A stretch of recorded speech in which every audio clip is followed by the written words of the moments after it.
Magandang gabi po sa inyong lahat. Ms. Jean Bigo, Kobayashi-san, BPI-MS President, our colleagues from BPI and BPI-MS, our friends from the media, good evening to all of you. Tonight we launched BPI Kaya Care to reaffirm a simple, powerful truth. The difference between fear and hope is often just the ability to act quickly. Our speakers tonight brought this reality to life. Dr. Tony, whom I'm very happy to know that is a Kasimanwa from Iloilo. Madamong gid salamat sa imo time today. Your message with every first hit home. You reminded us that when illness strikes, time is the enemy. Thank you for your compassion and for showing us that immediate access to funds is often the first step towards healing.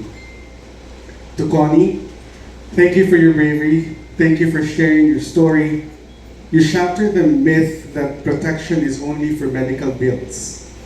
You showed us that BPI Kaya Care also offers the flexibility to keep a household running even when life stands still. Ladies and gentlemen, the BPI Kaya Care is designed for the moments when every second counts. It is simple, accessible, and to borrow the words of Dr. Tony, hindi siya complicated. This is meant to build and help Filipinos move from worry to action. When healthy living is vital, life can still surprise us. Real protection means knowing that when those surprises happen, you have the means to cope, recover, and rebuild. To our media partners and friends here tonight, thank you for standing with us.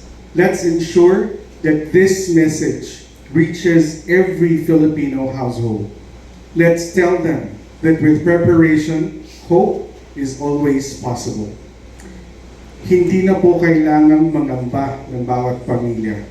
With BPI Kaya Care, kaya natin, kaya na. Maraming salamat po.